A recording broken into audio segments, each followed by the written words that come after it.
Assalamu alaikum students. I hope everyone will be fine. Today we will discuss chemistry class 11 Federal chapter number 8 acid bases and salts exercise questions.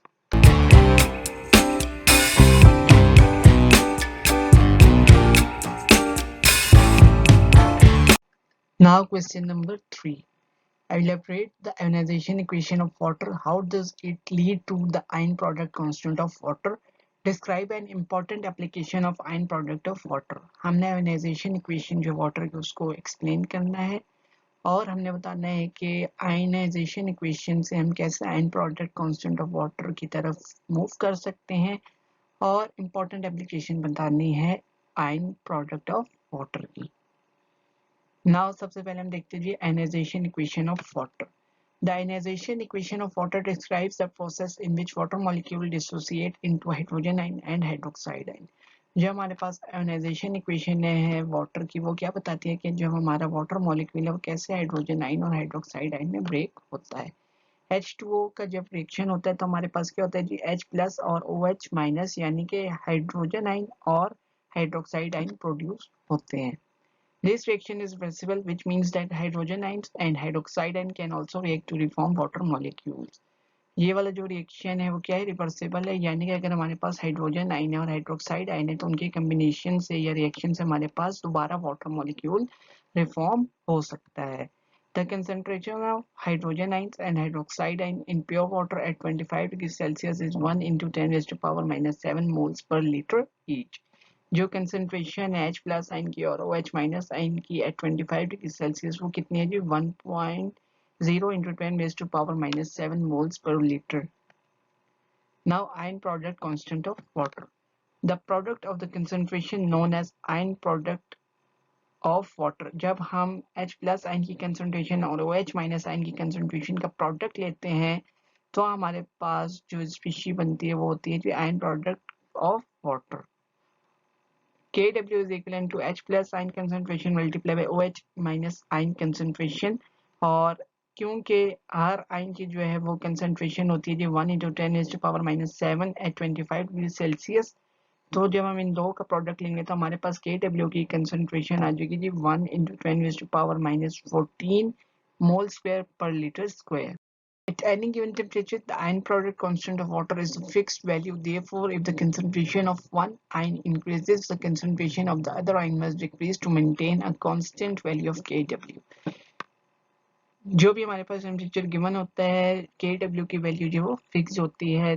तो अगर हमारे पास किसी ion की concentration increase हो रही है तो दूसरे आयन की कंसंट्रेशन को जो है वो डिक्रीज होना पड़ेगा ताकि हमारे पास Kw की जो वैल्यू है वो कांस्टेंट रहे यानी कि अगर हमारे पास H प्लस आयन की कंसंट्रेशन बढ़ रही है तो OH माइनस आयन की कंसंट्रेशन को कम होना पड़ेगा ताकि जो हमारे पास Kw का रिलेशन है वो ट्रूली होल्ड करे और हमारे पास जो है वो एक कांस्टेंट वैल्यू है for Kw at specific temperature.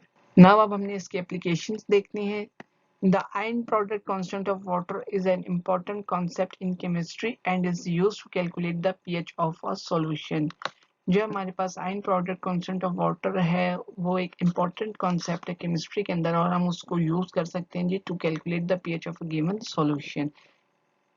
pH क्या होती है जी? The pH of a solution is measure of its acidity or basicity which is determined by the concentration of hydrogen ion in the solution. जो हमारे पास pH होती है वो क्या होती है जी? मेजरमेंट होती है कि हमारा कोई सॉल्यूशन जो है वो एसिडिक है और बेसिक है और वो डिपेंड करता है हाइड्रोजन आयन की कंसंट्रेशन के ऊपर। अगर हमारी pH वैल्यू जो है वो 0 से 7 के दरमियान है मींस के हमारा जो सॉल्यूशन है वो एसिडिक है और 7 पीएच जो है वो फॉर न्यूट्रल सॉल्यूशन है और अगर हमारे जो पीएच है वो 7 से बढ़ के 14 है तो हमारे पास जो सॉल्यूशन है वो बेसिक है। जैसे जैसे हमारी पीएच वैल्यू 0 से 7 की तरफ जाती जाएगी तो हमारा जो एसिड है उतना ही वीक होता जाएगा और जितनी ये पीएच कम होगी फ्रॉम 7 to 0 एसिड जो है वो उतना ही स्ट्रॉन्ग होता जाएगा और इसके अपोजिट जो हमारी वैल्यू 7 से 14 तक जाएगी तो बेस जो है वो उतना स्ट्रॉन्ग होता जाएगा और जैसे जैसे वो 14 से 7 के करीब आती जाएगी यानी कि 14 से 7 डिक्रीज करती जाएगी तो हमारे पास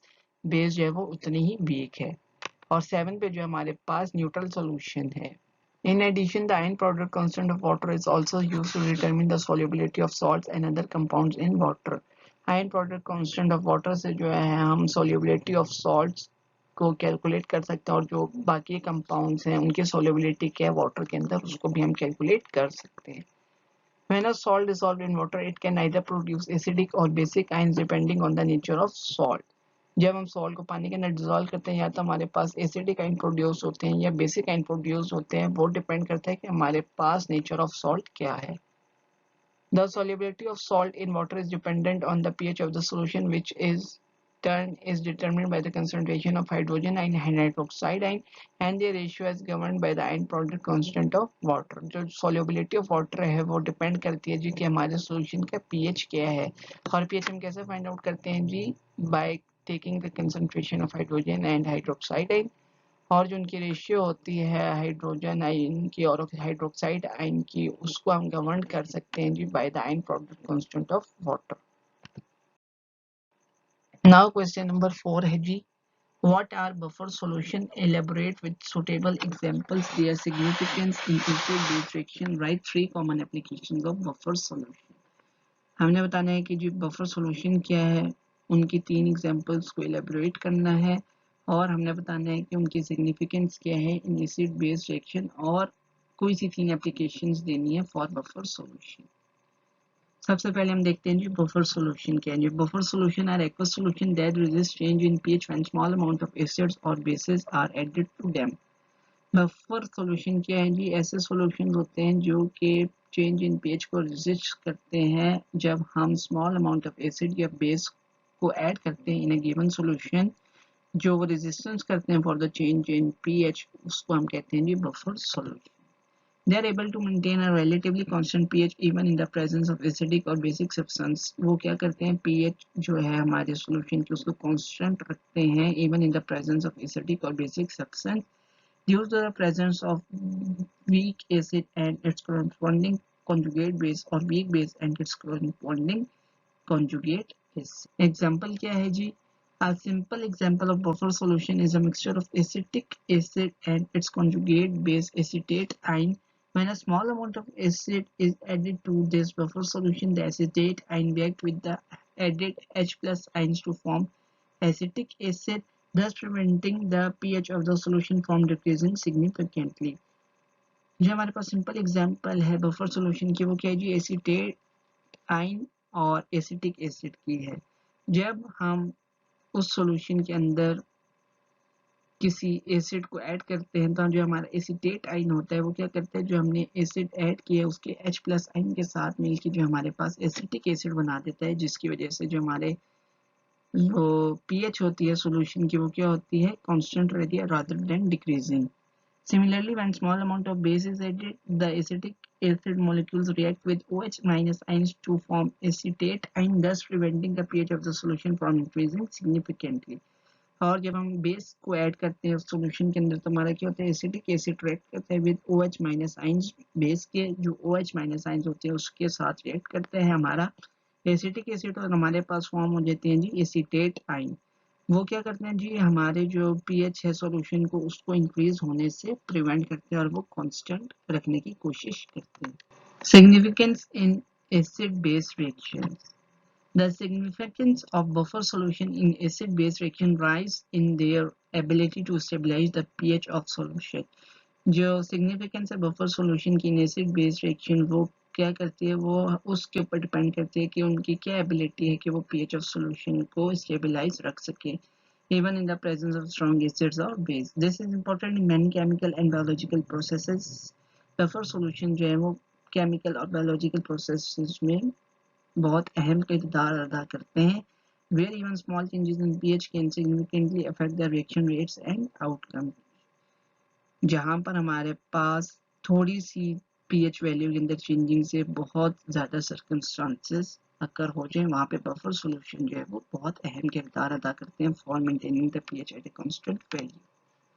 Application के जो some common applications of buffer solution are biochemical assays. Buffers are used to maintain a constant pH in biochemical assemblies such as enzyme assembly to ensure that reaction occur under the desired conditions. Biochemical assembly जिसके अंदर enzymes assembly है, वहाँ पे buffer जो है वो use किए जाते हैं जी to maintain a constant pH, और वो हमें ये इंश्योरिटी देते हैं कि जो हमारा रिएक्शन है वो डिजायर्ड कंडीशंस के अंदर बहुत अच्छे से रन हो रहा है। नेक्स्ट है जी pH control in industrial processes. Buffers को हम यूज करते हैं कि वो वेरियस इंडस्ट्रियल प्रोसेसेस जैसे कि फर्मेंटेशन हो गया, वहां पर जो है वो हमारे पास पीएच जो है वो स्टेबल रहे और कोई उससे रिएक्शन प्रोड्यूस ना हो for the change in pH. Next is the biological system. Buffers plays a crucial role in maintaining the pH balance in biological systems such as blood and intracellular fluids, which are sensitive to changing pH. Buffer solutions को हम biological system यानी कि blood वगैरह में भी use कर सकते हैं ताकि जो हमारे blood की pH है वो constant रहे और हमारे पास कोई sensitive case ना हो occur by the change in pH. Now question number 5 is you write a detailed note on each of the following conjugate acid base pairs. A set of species that differ by the presence or absence of a proton H plus ion. Specifically, a conjugate acid is a species that is formed by adding a proton to a base, whereas conjugate base is a species that is formed by removing a proton from acid. The relationship between the acid and its conjugate base can be represented by an equilibrium reaction. जो हमारे पास conjugate acid base pairs होते हैं वो क्या होते हैं जी, वो conjugate acid और कॉन्जुगेट बेस से मिलकर जो हमारे पास पेयर बनता है उसको हम कहते हैं जी conjugate acid base pairs. Conjugate acid कब बनता है? कॉन्जुगेट एसिड वो स्पीशीज होती है जो कि फॉर्म की गई होती है जब हम प्रोटॉन को बेस के अंदर ऐड करवाते हैं, जबकि जो कॉन्जुगेट बेस है वो कब फॉर्म होती है? जब हम एसिड से प्रोटॉन को रिमूव करवाते हैं। The relationship between the acid and its conjugate base can be described by an equilibrium reactions. जो हमारे पास रिलेशनशिप होता है between conjugate acid base pair उनको हम डिस्क्राइब करवा सकते हैं जी by equilibrium reaction.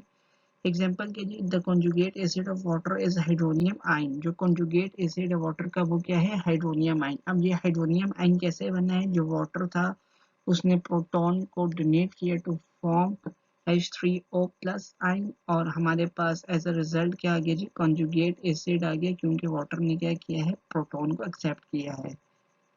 And the conjugate base of water is hydroxide ion. और जो कंजुगेट बेस है वाटर की वो क्या है? OH माइनस आयन है। कंजुगेट बेस कैसे बने कि वाटर के मॉलिक्यूल ने जो कि H2O मॉलिक्यूल था उसने क्या किया? हाइड्रोजन को यानी कि प्रोटॉन को डोनेट किया है और हमारे पास वो एसिड बन गया था और आफ्टर डोनेटिंग अ प्रोटॉन हमारे पास स्पीशीज बन गए conjugate base which is formed when the proton is removed from water. Next है जी pK. The pKa value is a measure of the acidity of an acid and is defined as a negative logarithm base 10 of the acid dissociation constant. जो हमारे पास pKa value होती है वो क्या करती है कि हमारे पास किसी भी सॉल्यूशन की एसिडिटी को मेजर करने के लिए जो टर्म यूज करते हैं वो होती है pKa और हम उसको डिफाइन करते हैं as a negative log with base 10 of the dissociation constant K. The Ka represent the equilibrium constant for the dissociation of an acid into its conjugate base and the hydrogen ion. जो हमारे पास Ka होता है वो equilibrium constant होता है जो कि हमारे पास डिसोसिएशन ऑफ एन एसिड को रिप्रेजेंट करता है into its conjugate base and an hydrogen ion. जैसा कि हम Kc को लिखते हैं वैसे ही Ka एक कांस्टेंट है जो कि एसिड की डिसोसिएशन जब वो बेस और हाइड्रोजन आयन में ब्रेक डाउन होता है उसकी डिसोसिएशन को रिप्रेजेंट करने के लिए जो कांस्टेंट यूज करते हैं वो होता है Ka. A lower pK value indicates a stronger acid as it implies that acid is more likely to donate a proton in a given solution. जितनी छोटी हमारे पास pKa value होगी उतनी ज़्यादा stronger हमारे पास acid होगा. Conversely, here pKa value indicates a weaker acid as it implies that acid is less likely to donate a proton. और जितनी जो हमारे पास pKa value बड़ी होगी उतना ही weaker हमारे पास acid होगा. Now next है जी pKb. अब जैसे हमने pKa को डिफाइन किया था as a value to measure acidity, यहाँ पे pKb क्या आ गया जी? Value is a measure of the basicity of a base and is defined as a negative logarithm base 10 of the base dissociation constant. वहाँ पे Ka क्या था जी? Negative logarithm base 10 of the Ka था, यहाँ पे negative logarithm of base 10 of Kb हमारे पास क्या हो गया जी? pKb. The Kb represent the equilibrium constant for the reaction of the base with water to produce its conjugate acid and its hydroxide ions. जितनी छोटी हमारे पास पी की B value होगी उतनी स्ट्रॉन्गर हमारे पास बेस होगी और जितनी वैल्यू हमारे पास पी के बी की बड़ी होगी उतना ही वीकर हमारे पास बेस होगी. Next is the relative strength of acid. The relative strength of an acid is determined by its ability to donate a proton in a given solution. जो relative strength है acid की वो क्या है, वो हमारे पास डिटरमिन करती है कि उस एसिड की क्या एबिलिटी है कि वो प्रोटॉन को डोनेट करे in a given solution. Generally, a stronger acid is one that is more likely to donate a proton which is reflected in a larger value of the acid dissociation constant and smaller value of pKa. Stronger acid का क्या मतलब है कि हमारे पास जो given acid है वो कितनी जल्दी से जो है वो प्रोटॉन को डोनेट करता है और ये हमारे पास मालूम होगा कि उसकी के ए यानी कि एसिड डिसोसिएशन कांस्टेंट कितना बड़ा है और पी के वैल्यू कितनी छोटी है, उससे जो है हम उसकी रिलेटिव स्ट्रेंथ ऑफ एसिड निकाल सकते हैं. Now we will move to question number 6. What is hydrolysis? Discuss in detail the behaviour of each of the following salts in their aqueous solution. सबसे पहले हमने बताना है हाइड्रोलाइसिस और उसकी डिटेल हमने एक्सप्लेन करनी है और जो हमारे पास गिवन सॉल्ट्स हैं उन पे हमने बताना है बिहेवियर क्या होगा इन देयर एक्वस सॉल्यूशन. नाउ सबसे पहले हम देखते हैं जी हाइड्रोलाइसिस. हाइड्रोलाइसिस क्या है जी? Hydrolysis is a chemical reaction in which water molecules react with ions और molecules of salt to form an acid और बेस. इसमें क्या होता है हाइड्रोलाइसिस में हमारा जो है वो केमिकल रिएक्शन होता है जिसके अंदर वाटर मॉलिक्यूल जो है वो आयन के साथ रिएक्ट करता है या जो हमारे पास मॉलिक्यूल्स ऑफ सॉल्ट्स होते हैं उनके साथ रिएक्ट करता है और हमारे पास एज अ रिजल्ट एसिड या बेस प्रोड्यूस होता है. The hydrolysis of salt in aqueous solution can have significant effect on the pH of the solution. जो हाइड्रोलाइसिस होती है सॉल्ट्स की उसके बाद जो हमारे पास सिग्निफिकेंट चेंज आता है in the pH of salt. ना हमारे पास जो गिवन सॉल्ट है उसमें नंबर 1 है जी K2CO3 जो कि बेसिक सॉल्ट है. When K2CO3 is dissolved in water, it ionizes into K plus ion and CO3 minus 2 ion. जब हम K2CO3 को वाटर के अंदर आयोनाइज करवाते हैं हमारे पास K plus ion प्रोड्यूस्ड होते हैं और CO3 minus 2 ion प्रोड्यूस्ड होते हैं. रिएक्शन जो है हमारा क्या है K2CO3 minus 2 will get converted into 2K plus CO3 minus 2. K plus ion being a weak ion cannot hydrolyze. अब K plus ion जो है वो क्या है weak ion है और जो इसकी हाइड्रोलाइसिस है वो नहीं हो पाएगी due to its weak nature. On the other hand, CO3 minus 2 is a strong conjugate base of weak acid H2CO3. It undergoes hydrolysis yielding a basic solution. जबकि CO3-2 क्या है जी? वो स्ट्रॉन्ग कॉन्जुगेट बेस है of weak acid carbonic acid की जो conjugate base है वो क्या है जी? CO3-2 carbonate ion conjugate base है ऑफ कार्बोनिक एसिड जिसकी वजह से जो हाइड्रोलाइसिस अकर होगी और हमारे पास जो है वो बेसिक सॉल्यूशन प्रोड्यूस होगा. CO3-2 plus 2H2O will get converted into H2CO3 plus 2OH minus. Now number 2 जो है वो क्या है NH4Cl अमोनियम क्लोराइड और एसिडिक सॉल्ट इसकी नेचर है. When NH4Cl is dissolved in water, it ionizes into NH4 plus ion and Cl minus ion. जब हम NH4Cl को वाटर के अंदर डिसॉल्व करवाते हैं तो हमारे पास अमोनियम आयन और क्लोराइड माइनस आयन प्रोड्यूस होते हैं जिसका रिएक्शन होता है NH4Cl will get converted into NH4 plus Cl minus. Cl ion minus is being a weak ion cannot hydrolyze. अब जो क्लोराइड माइनस आयन है वो क्या है जी? वीक आयन होता है जिसकी वजह से वो हाइड्रोलाइज नहीं हो पाता. जबकि NH4 प्लस जो है वो स्ट्रॉन्ग कॉन्जुगेट एसिड है of weak base NH4OH. It undergoes hydrolysis yielding an acidic solution. जबकि NH4 प्लस जो है वो क्या है जी? स्ट्रॉन्ग कॉन्जुगेट एसिड है ऑफ अमोनियम हाइड्रोक्साइड जिसकी वजह से हाइड्रोलाइसिस अकर होती है उसमें और हमारे पास जो है वो एसिडिक सॉल्यूशन प्रोड्यूस होता है. जो हमारा रिएक्शन हो गया जो NH4 plus H2O will get converted into ammonium hydroxide NH4OH plus H plus. Next है जी हमारे पास NaNO3 sodium nitrate neutral salt. When NaNO3 is dissolved in water, it ionizes into Na plus ion and NO3 minus ion. जब हम NaNO3 को water के अंदर dissolve करवाते हैं तो हमारे पास सोडियम प्लस आयन प्रोड्यूस होते हैं और NO3 minus ions प्रोड्यूस होते हैं. NaNO3 will get converted into Na plus plus NO3 minus.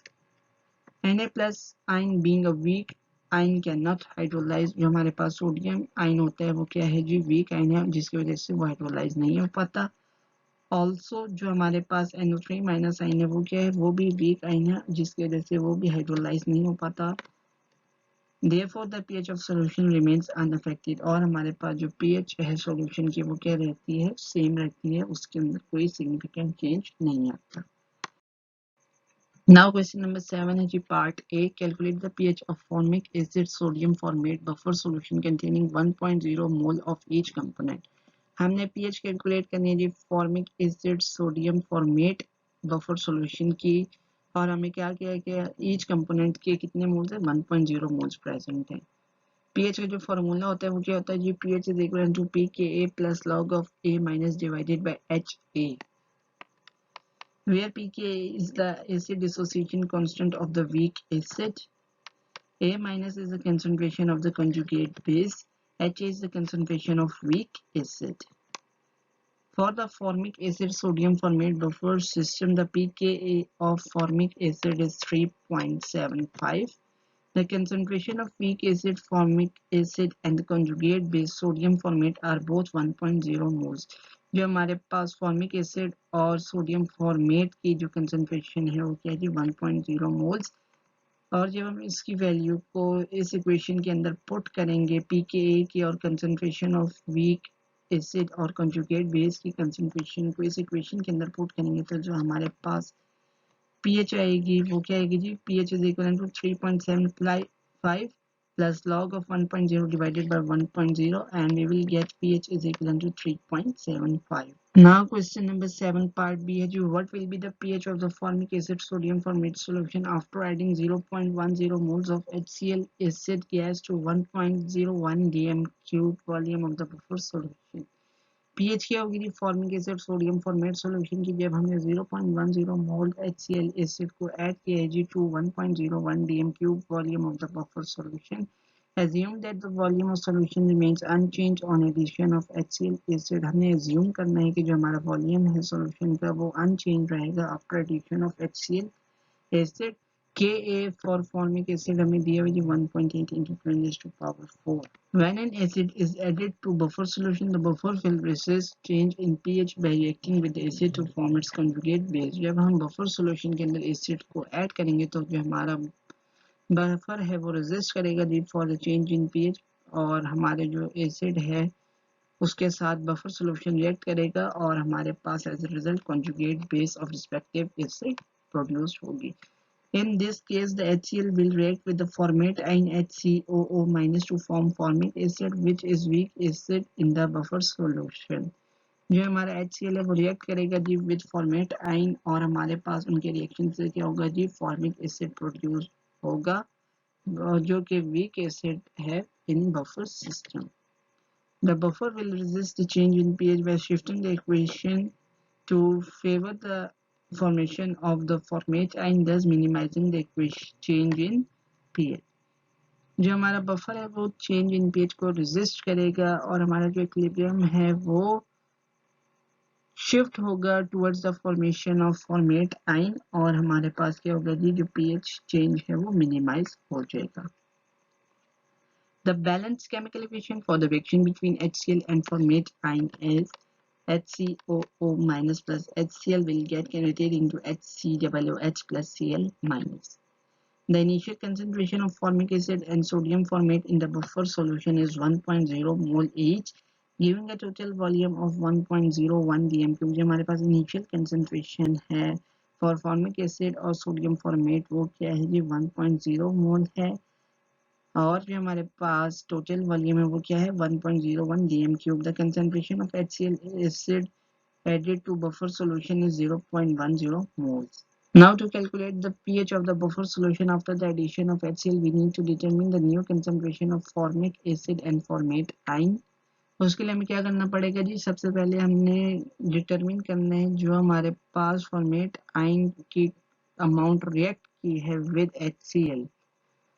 0.10 moles HCl multiplied by 1 mole of HCOO minus divided by 1 mole of HCl is equivalent to 0.10 moles of HCOO minus. This means that the 0.10 moles of formate ion react with the HCl to form 0.10 moles of formic acid. हमारे पास format ion के 0.10 moles react किए गए हैं with 0.10 moles of HCl और हमारे पास ऐसा result क्या आएगा जी 0.10 moles of formic acid. The new concentration of formic acid can be calculated as follows. जब हमने new concentration formic acid की कैलकुलेट करनी है तो उसके लिए क्या फॉर्मूला है जी concentration is equivalent to moles divided by volume. 1.0 moles HCOH जो हमारे पास इनिशियल प्रेजेंट थे और उसके अंदर हमने ऐड कर दिए जो हमारे पास ऑब्टेन हुए थे 0.10 मोल्स, तो 1.0 moles plus 0.10 divided by 1.01 litre जो हमारे पास वॉल्यूम था सॉल्यूशन का, तो उससे जो हमारे पास HCOOH की कंसंट्रेशन आएगी वो क्या है जी 1.09 molar. The new concentration of formate ion can be calculated as HCOO minus is equivalent to moles divided by volume of solution HCOO minus. तो अब हमारे पास क्या था जी 1.0 मोल्स थे और हमने वहां से माइनस कर दिया जी 0.10 moles of HCOO minus divided by volume और हमारे पास जो कंसंट्रेशन है वो आ जाएगी जी 0.9009 molar. Now we need to calculate the new pH of buffer solution. जब new pH हमने कैलकुलेट करनी है तो उसके लिए हमें कंसंट्रेशन चाहिए होगी जी 1.09 मोलर और 0.9009 मोलर. pKa की वैल्यू हमें गिवन थी, तो जब हम इस इक्वेशन के अंदर pKa और एसिड और कंजुगेट बेस की जो वैल्यूज हैं वो ऐड करेंगे तो हमारे पास pH आ जाएगी जी 3.65. अब यहाँ पे जो 0.900 मोलर है वो क्या है जी कंजुगेट बेस की इक्वेशन मोलैरिटी है और यहाँ पे जो 1.09 है वो क्या है जी एसिड की मोलैरिटी है. तो 0.900 डिवाइडेड बाय 1.09 जब इसका लॉग लेंगे तो हमारे पास आंसर आ जाएगा जी 0.103 और इसको जो हम ऐड करेंगे जी इन PK 3.75 तो ये क्योंकि नेगेटिव वैल्यू आई है 0.103 so 3.75 minus 0.103 we will get pH is equivalent to 3.65. Now question number 8 part A, calculate the H plus ion concentration of an aqueous solution having pH is equivalent to 10.6. हमारे पास pH दी हुई है और अब हमसे पूछेगी जी H plus ion concentration क्या होगी. तो pH is equivalent to होता है जी minus log of H plus ion concentration. pH given है तो जब हम उसको H plus ion के लिए इक्वेशन को रीअरेंज करेंगे तो हमारे पास हो जाएगा जी H plus is equivalent to 10 raised to power minus pH. उनके लॉग को कैंसिल करने के लिए हम क्या लेते हैं जी 10 की पावर में टर्म को ले जाते हैं. Now substituting the given pH value, जब हम इस इक्वेशन के अंदर pH जो कि 10.6 है वो वाली वैल्यू पुट करेंगे तो हमारे पास इक्वेशन बनी है कि जी H plus is equivalent to 10 raised to power minus 10.6 और हमारे पास H plus की वैल्यू आ जाएगी 2.5 into 10 raised to power minus 11 moles per liter. Now question 8 part B है जी an aqueous solution contain 1.0 into 10 raised to power minus 9 moles per dm cube of hydronium ion यानी कि H3O plus ion की concentration हमें दी हुई है जी 1.0 into 10 raised to power minus 9. अब हमसे पूछे कि जी उस सॉल्यूशन की POH की वैल्यू क्या होगी. जो POH की वैल्यू होती है वो हम उसको कैलकुलेट कर सकते हैं बाय हाइड्रोक्साइड आयन कंसंट्रेशन और जो कि हाइड्रोनियम आयन से रिलेट की गई होती है इक्वेशन से वो क्या है KW is equal to H3O plus into OH minus. KW की वैल्यू हमारे पास कांस्टेंट है 1.0 into 10 raised to power minus 14. Hydronium ion की हमारे पास जो है वो कंसंट्रेशन गिवन है. जब हम इसका जो नेगेटिव लॉगरिथम लेंगे विद बेस 10 तो हमारे पास जो इक्वेशन बनेगी वो बन जाएगी जी minus POH is equivalent to minus log of OH minus is equivalent to 14 plus log of H3O plus. Now जब हम इस इक्वेशन को रीअरेंज करेंगे और सॉल्व करेंगे फॉर POH तो हमारे पास जो POH की इक्वेशन बनेगी वो क्या बनेगी जी minus log of OH minus और POH is equivalent to 14 minus PH क्योंकि लॉग ऑफ H3O प्लस क्या होता है जी pH के इक्वल होता है. तो POH is equal to 14 minus pH और यहाँ पे जो pH होती है वो इक्वल होता है negative logarithm base 10 of the hydronium ion concentration H3O plus। और जब हम गिवन हाइड्रोनियम आयन कंसंट्रेशन को इक्वेशन के अंदर पुट करेंगे पीएच वाली इक्वेशन के अंदर, तो हमारे पास जो पीएच की वैल्यू आएगी वो क्या आएगी जी 9, क्योंकि minus log of H3O plus is equal to minus log of 1.0 into 10 raised to power 9, we will get pH is equal to 9। और जब हम इस pH को इस वाली इक्वेशन के अंदर पुट करेंगे POH is equal to 14 minus 9, तो POH is equal to 14 minus 9, we will get POH is equal to 5। Now question number 9 part A, what is acid dissociation constant, how is it related to pKa, write equation to elaborate। acid dissociation constant जो Ka होता है यानी कि acid dissociation constant वो quantitative measure होता है for the strength of an acid. It is defined as the ratio of the concentration of the dissociated ions H plus and its conjugate base to the concentration of the undissociated ion। ये ratio होती है जी of dissociated ion। जब हमारे acid dissociate होता है तो हमारे पास क्या produce होता है conjugate base produce होता है of respective acid और H plus ions। जब हम इसकी रेशियो लेते हैं जी with respect to undissociated acids, तो हमारे पास जो रेशियो आती है उसको हम क्या कहते हैं एसिड डिसोसिएशन कांस्टेंट, और हम उसको लिखते कैसे हैं जी Ka is equal to H plus into A minus divided by HA। अब यहाँ पे HA क्या है जी अनडिसोसिएटेड एसिड है, H प्लस क्या है जी जो हमारे पास एसिड की डिसोसिएशन से एंड प्रोड्यूस्ड हुआ H प्लस साइंस, और A माइनस क्या है जी conjugate base of respective acid. H plus ion is a concentration of hydrogen ion, A minus जो है जी concentration of conjugate base of acid, and H is the concentration of undissociated acid। Now pKa की value कैसे relate करती है acid association constant Ka से, वो हम देखते हैं जी। The pKa of an acid is defined as the negative logarithm base 10 of its acid dissociation constant Ka। जब हम Ka की वैल्यू का नेगेटिव लॉगरिथम लेते हैं विद बेस 10, तो हमारे पास जो इक्वेशन बनती है वो क्या बनती है जी pKa। Mathematically, the relationship between pKa and Ka is given by the following equation: pKa is equal to minus log of Ka। This equation can be rearranged to solve for K as follows: Ka is equal to 10 raised to power minus pKa। Thus, if the pKa of an acid is known, its acid dissociation constant can be calculated by taking the anti-logarithm of the negative pKa value। इस equation जो हमने पीछे देखी थी उससे हमें क्या पता लग सकता है कि अगर हमारे पास pKa की वैल्यू नोन है तो हम Ka की वैल्यू फाइंड आउट कर सकते हैं by taking the anti-logarithm of the negative pKa value. Conversely अगर हमारे पास Ka की वैल्यू नोन है, हम pKa की वैल्यू फाइंड आउट कर सकते हैं by taking the negative logarithm base 10 of the Ka value. और जितनी छोटी हमारे पास pKa की वैल्यू होगी उतना जो हमारे पास एसिड है स्ट्रॉन्गर होगा, meaning it will have higher tendency to dissociate into H plus ions and A minus ion. और जितना ही हमारा स्ट्रॉन्गर एसिड होगा वो इतनी ही अच्छी तरह H प्लस आइंस और A माइनस यानी कि H प्लस आइंस और कॉन्जुगेट बेस में उतना ही अच्छा डिसोसिएट हो सके। Now question number 9 part B है जी, define and briefly explain the leveling effect of water in acid base reaction। Leveling effect. The leveling effect of water in acid base reaction refers to the phenomena whereby the strength of an acid or base is limited by the availability of water to act as a proton acceptor or donor respectively। जो levelling effect होता है of water in acid base reaction वो उस phenomena को refer करता है कि हमारे पास स्ट्रेंथ ऑफ एसिड या बेस लिमिटेड हो by the availability of water, जो कि हमारे पास एज अ प्रोटॉन एक्सेप्टर या प्रोटॉन डोनर एक्ट कर रहा है। This occurs because the dissociation of water into hydronium and hydroxide ions is an equilibrium reaction that occurs in both directions। जो हमारे पास डिसोसिएशन है वाटर की इन हाइड्रोक्साइड आयन और हाइड्रोनियम आयन वो क्या है जी इक्विलिब्रियम रिएक्शन है जो कि both reverse and forward direction run होता है।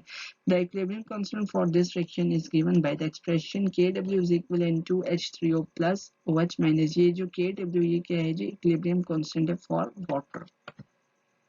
At 25 degrees Celsius, the value of Kw is 1.0 into 10 raised to power minus 14 mole square per liter square, which means that the product of the concentration of hydronium ion and hydroxide ions is constant. At 25 degree Celsius या किसी भी temperature के ऊपर जो हमारे product है concentration H3O plus और OH minus ion वो क्या रहनी है, सेम रहनी है। अगर हमारे पास 25 डिग्री सेल्सियस के अलावा जो टेम्परेचर है वो गिवन है और हमारे पास किसी आयन की कंसंट्रेशन इंक्रीज हो रही है तो जो उसके रिस्पेक्टिव आयन है उसकी कंसंट्रेशन को डिक्रीज होना चाहिए ताकि हमारे पास Kw की जो वैल्यू है वो कांस्टेंट रहे। और अगर हमारे पास किसी आयन की कंसंट्रेशन कम हो रही है तो जो उसके रिस्पेक्टिव आयन है उसकी कंसंट्रेशन को इंक्रीज होना पड़ेगा ताकि हमारे पास Kw की वैल्यू वो कांस्टेंट रहे। As a result, the strength of an acid or base is limited by the availability of water to either donate or accept proton. हमारे पास क्या होगा जी, स्ट्रेंथ ऑफ एसिड और बेस जो है वो लिमिट हो जाएगी by the availability of water जो कि प्रोटॉन को डोनेट करेगा या एक्सेप्ट करेगा। Since any additional proton or hydroxide ion that are produced will react with other to form H3O plus or OH minus ions।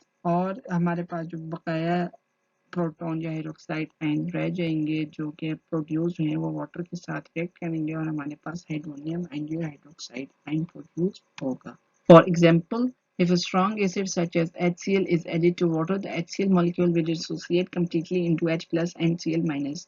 जब हम HCl यानी कि स्ट्रॉन्ग एसिड जो है उसको हम वाटर के अंदर डिसॉल्व करवाते हैं तो H plus आयन और Cl minus आयन के अंदर डिसोसिएट हो जाता है। However, the H plus ions is react with water to form hydronium ions, which means that the concentration of H plus ions in the solution cannot exceed the concentration of H3O plus ions that are produced by the dissociation of water। और जो हमारे पास extra H plus ions रह जाएंगे वो हमारे पास water molecule के साथ react करेंगे और हमारे पास H3O plus ion प्रोड्यूस होंगे। उसका क्या मतलब है, जो हमारे पास कंसंट्रेशन है H plus ion की उसको एक्सीड नहीं होना चाहिए from the concentration of H3O plus ions जो कि produced हुई है by dissociation of water। Similarly, if strong base such as sodium hydroxide NaOH is added to water, the NaOH molecules will dissociate completely into Na plus and OH minus ion।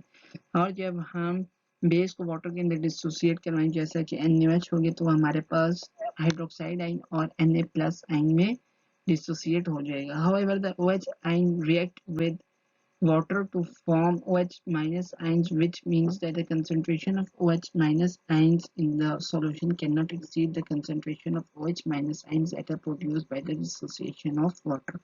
और जो हमारे पास concentration है OH minus ion की वो ज़्यादा नहीं होनी चाहिए from the concentration of OH minus ions जो कि water से produced हुए हैं। Now question number 10 part A। What is hydrolysis? Write equation of hydrolysis equilibrium for each of the following। सबसे पहले हम देखते हैं जी hydrolysis क्या है जी। Hydrolysis is a chemical reaction in which compound react with the water to produce an acidic or basic solution।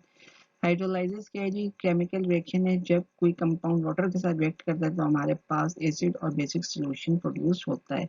In this reaction the water molecule act as either an acid और a base. यहाँ इस reaction में water क्या करेगा, या तो as an acid act करेगा या बेस एक्ट करेगा।